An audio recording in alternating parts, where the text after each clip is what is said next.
Welcome back. I am John P. Today, Omega has announced and unveiled a new technology that is going to allow their watch movements to keep unbelievable accuracy. It's going to allow their movements to keep accuracy, their mechanical watch movements, better accuracy than what is guaranteed or offered from the likes of Rolex and so many others. This new technology is probably going to change a lot. Now, as positive as this may seem, right, and I'm going to try to remain positive, I think this is a very slippery slope with the way this technology works. I'm going to talk about why this technology is likely to lock down your Omega watch and leave you relying on the brand. But before we do that, guys, of course, once again, please do not forget to check out delraywatch.com, where we buy, sell, and trade watches. We just doubled our inventory within the last few months, and it's not because we can't sell a watch. It's actually quite the opposite.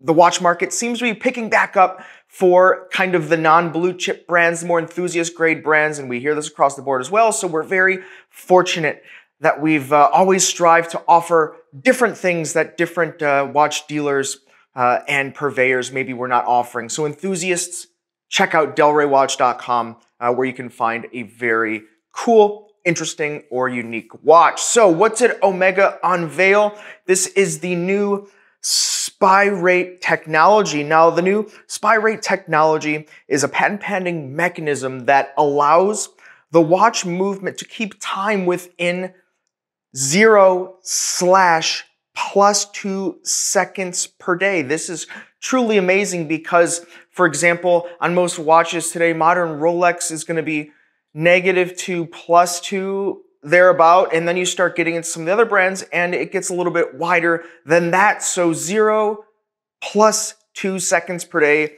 is truly quite a technological feat to be able to put that stamp out there, put your foot down and say, yes, we can guarantee that. That's a truly strong statement.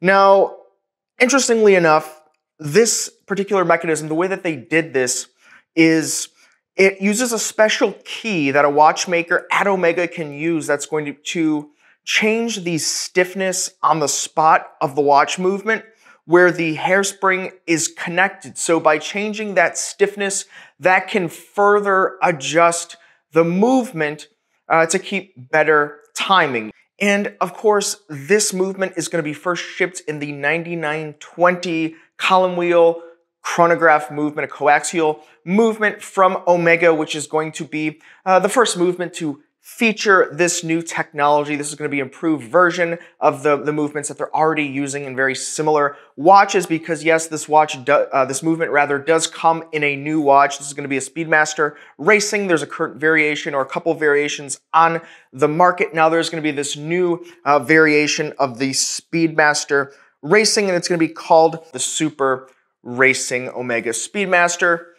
This is a very cool watch in my opinion. I'll go ahead and jump on a tangent here. I think it looks very cool. It's interesting, and I think it looks a lot like one of the Aqua Terra models that existed to kind of, compete with the Rolex Milgauss, kind of this bumblebee colorway as they call it. Now you have it in a variation of a Speedmaster chronograph from Omega featuring this new technology. Now, my thoughts on this whole thing, the new SPY rate technology, I have to say first, yes, it's very cool. It's interesting that watch manufacturers want to produce a better watch. They want to produce a better movement. They want to do the things that watch collectors have been asking for, right? Last decade, watch collectors will say, oh, you need to have an in-house movement, need to have an in-house movement. So you have a lot of brands that have listened to collectors.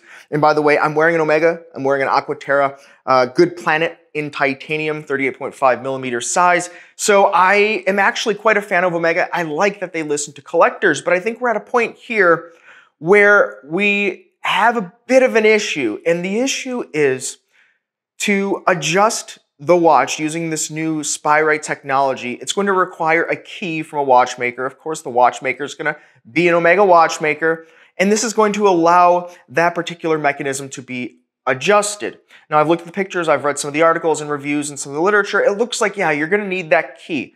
Maybe a watchmaker somewhere can kind of like retrofit something like some kind of security hex that they put on certain electronics. But the reality is you're probably going to need that key even for a full disassembly, a service, a cleaning and oiling of that movement, which is a big issue in my opinion, right?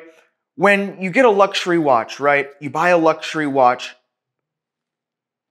Years ago, they were using kind of the same movements, right? Even as of recently, 5-6 years ago, and even a lot of manufacturers do use these ETA movements or variations of the ETA, the Soprod equivalents, or the Le Joux equivalents of that ETA 2824 or 2892, right? They were using these same movements. You could take your watch to any watchmaker, they could work on it. If maybe the watch needed case parts, something like that, sure, you'd probably have to get that from the manufacturer. But if you needed just a servicing or a regulation or to make sure your watch is keeping in time, you could really take that watch to anyone that's a watchmaker and they can do it.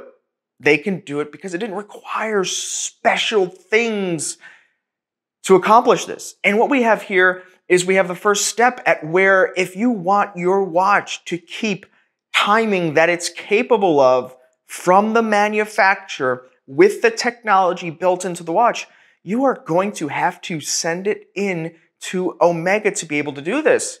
This is problematic for many reasons, but one of the reasons is you're just going to have to be at the whim of Omega to pay them whatever they want to service the watch, right? Think of even some people that criticize auto manufacturers like Tesla for shipping cars that can go certain speeds or have certain characteristics for acceleration, but yet charging the purchaser or even later as an upgrade a few $1,000s to turn on that feature even though the equipment is there. That's kind of something similar to what we see here. Hey, we'll have a feature here, but if you want it within this thing, then you really have to send it to these people being the manufacturer that have the key to unlock that power. But this doesn't just affect the collector that buys the watch directly from the boutique. Let's talk pre-owned, right? At Delray Watch, we buy, sell, and trade pre-owned watches. We know this. We have a service center. It's something we handle every day. Omega is so popular among collectors because it hits a sweet spot of quality and value and notability. It kind of checks off a lot of boxes for so many reasons. And if you buy one pre-owned, you save so much.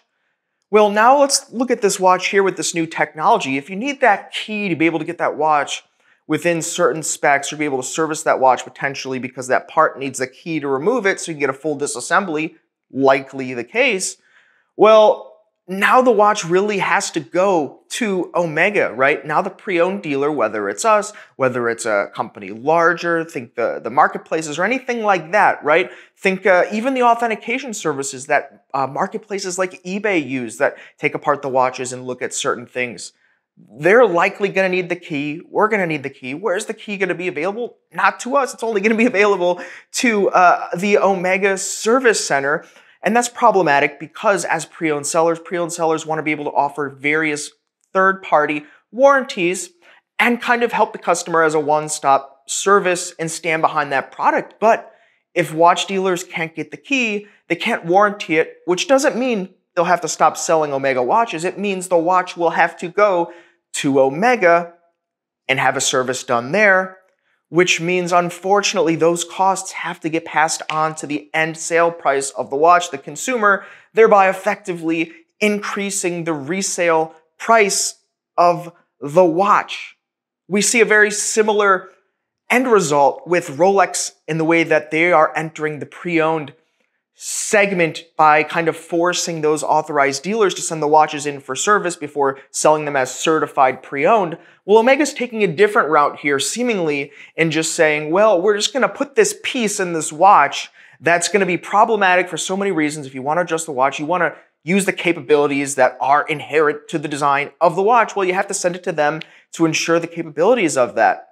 That's what they're doing to control the pre-owned market from their end. We don't see them enter yet, Swatch Group, into really the pre-owned area. They've been kind of on the fringe and made some comments saying that maybe they're not going to hop in there. But nonetheless, I digress. And we see here that we have a play from the manufacturer to control that watch, the movements, the parts, the cases, and everything that is going into the functioning and the long-term usage of that expensive watch. Now, if we talk about the price, this watch basically, that this movement, the SpyRite technology of the movement's already in, the Speedmaster Racing, it's a watch that's already existed, right? This watch, without this technology and without this movement, comes out at a retail price of roughly US dollars, $8,750, $8,750. Now, with the technology, we're gonna be looking at about $11,000 watch, and that kind of gets me thinking, what is the value of a second, right? Because these watches are within a couple seconds or less,